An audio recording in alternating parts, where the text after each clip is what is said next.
નમસ્કાર વિદ્યાર્થી મિત્રો, સ્વાગત છે તમારું ફરી એકવાર તમારી પોતાની YouTube channel SS Gujarat education. મિત્રો, આપણા 10મા ચેપ્ટર વિડીયો બનાવવાનો બાકી રહી ગયો હતો, તો અત્યારે વિડીયો બનાવી દઈએ છીએ જેથી તમને શું તૈયારી કરવામાં સરળતા રહે. ઓકે, તો આ 10મા ચેપ્ટરનો આ વિડીયો રહેશે. ભાઈ, ચેનલ પર જો તમે નવા આવ્યા હોય મિત્રો, તો ચેનલને સબસ્ક્રાઈબ અને વિડીયોને લાઇક કરવાનું મિત્રો ભૂલવાનું નથી. તો ફટાફટ ચેનલ સબસ્ક્રાઈબ અને વિડીયો લાઇક કરીને જ રાખો. ઓકે, શરૂ કરીએ આપણે આજનું સોલ્યુશન.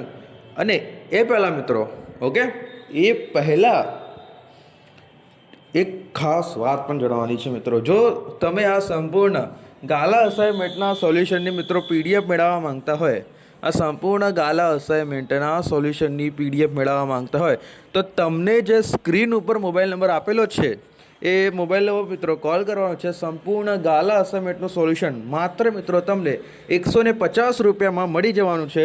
તો ફટાફટ મિત્રો કોલ કરીને આખા ગાલા અસાઇનમેન્ટનું સોલ્યુશન મિત્રો મેળવી લેજો. ઓકે, તો શરૂ કરીએ આપણે આજનું સોલ્યુશન.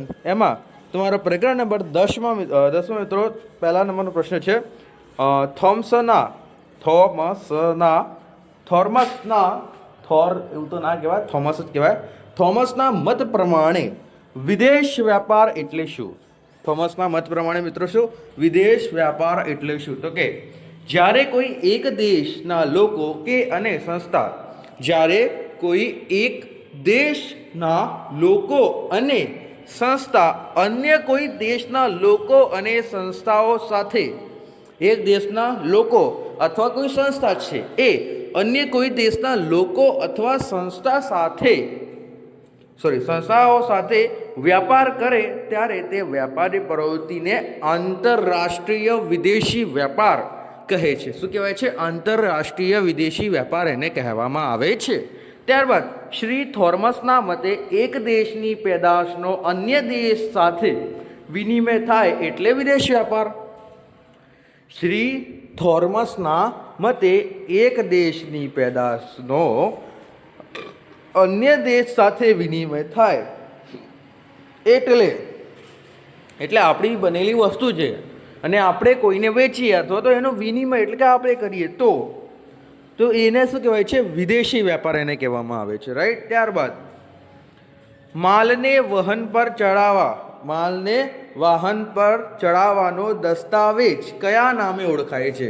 જે માલ છે તમે બનાવો એને આપણે વાહન પર ચડાવીએ છીએ, તો એના માટે આપણે જે દસ્તાવેજ કરીએ છીએ તો એને શેના નામે ઓળખાય છે? તો કે એને મિત્રો માલને વહન પર ચડાવવાનો દસ્તાવેજ કાર્ટિંગ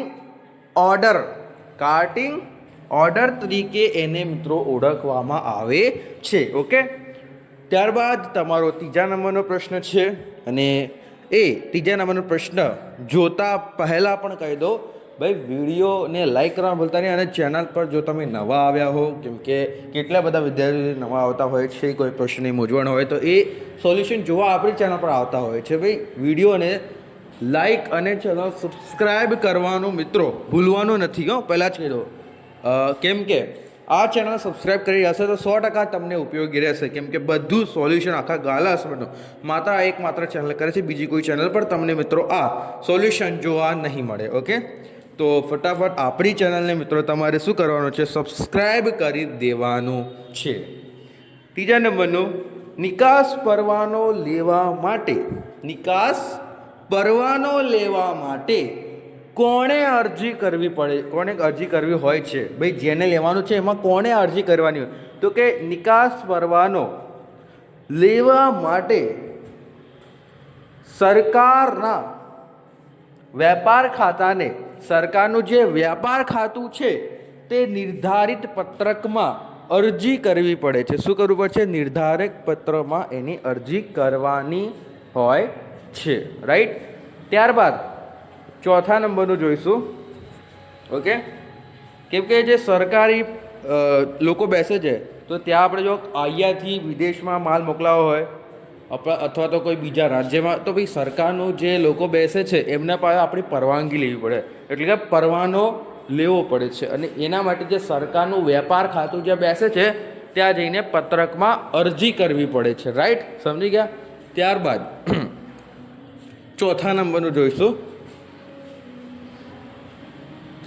મેટ એટલે કે સાથીની રસીદ કોણ અને ક્યારે આપે છે? મેટ એટલે કે સાથીની રસીદ કોણ અને ક્યારે આપે છે? તો કે નિકાસકાર. શું કીધું છે?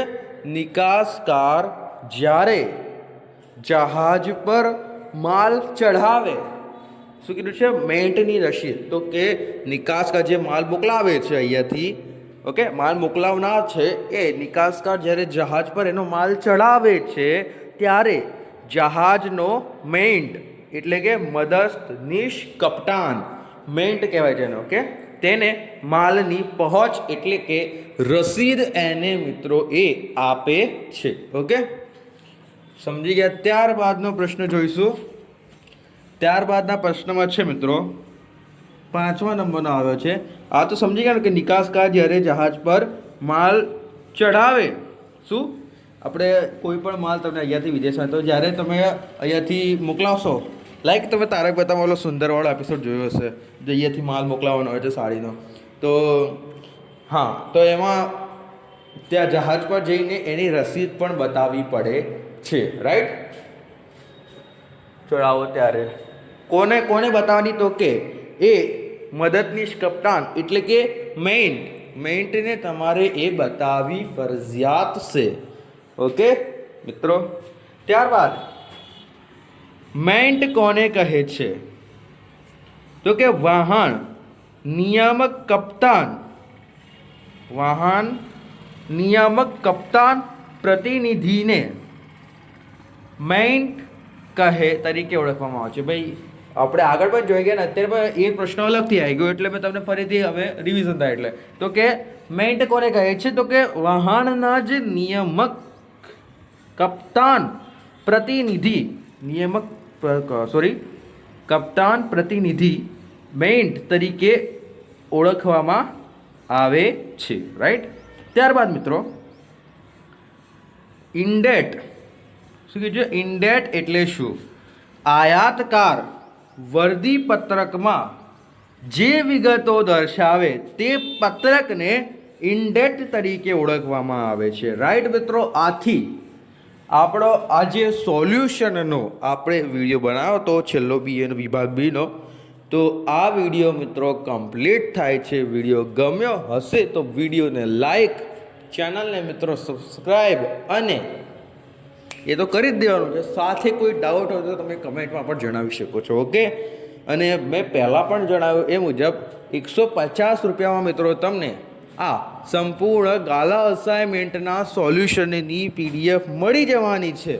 તો ફટાફટ તમે એ જે નંબર આપેલો છે તેના પર મિત્રો કોલ કરી દો. ઓકે, ફટાફટ 150 રૂપિયા ઓનલાઈન પેમેન્ટ કરીને તમને મોબાઈલમાં એ PDF મળી જશે. ઓકે, તો ફટાફટ કોલ કરીને આ સોલ્યુશનની PDF મેળવી લેજો. ઓકે, મળીએ નેક્સ્ટ વિડીયોમાં. Thank you for watching.